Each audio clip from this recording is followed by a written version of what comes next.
আসসালামু আলাইকুম এভরিওয়ান। কিভাবে একটি সাধারণ ছবিকে একটি এডিটফুল ছবি করার জন্য আমরা কিন্তু একটি সাধারণ অ্যাপ্লিকেশন ব্যবহার করতে পারি। সেটি হলো ফটোল্যাব। ফটোল্যাবটি প্রথমেই প্লে স্টোর থেকে ইনস্টল করে নিতে হবে।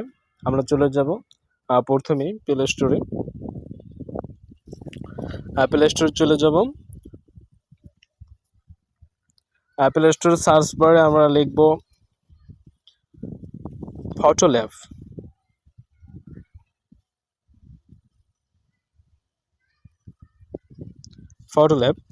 তারপর আমরা সার্চ করব।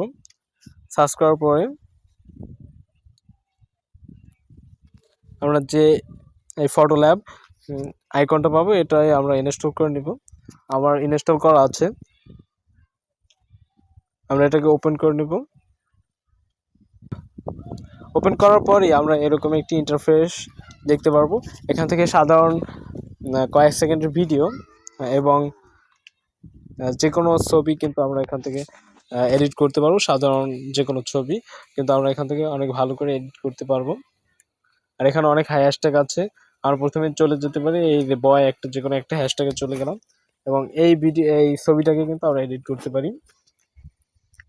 এখানে আমার ছবিটা দিয়ে দিলাম। তারপরে আপনারা এই অ্যারো বাটনটি ট্যাপ করতে পারেন। ট্যাপ করব। তারপরে আমরা এই যে সেভ যে বাটনটা পাবো উপরের, এই বাটনটা ক্লিক করব। সেভ বাটন ক্লিক করার পরই কিন্তু নিচে একটি ডাউনলোড করার যে অপশন এসে যাবে। ডাউনলোড করা এটাই, তাহলেই কিন্তু নিচে একটি এরকম ডাউনলোড করার অপশন এসে যাবে। আমরা এটা ট্যাপ করব, তাহলেই কিন্তু আমাদের ইমেজটি অনেক সহজেই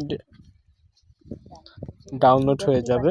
তাহলে কিন্তু আমাদের যে কোনো সাধারণ একটি ছবি কিন্তু অসাধারণ করা যায় এই যে ফটোল্যাবের সাহায্যে।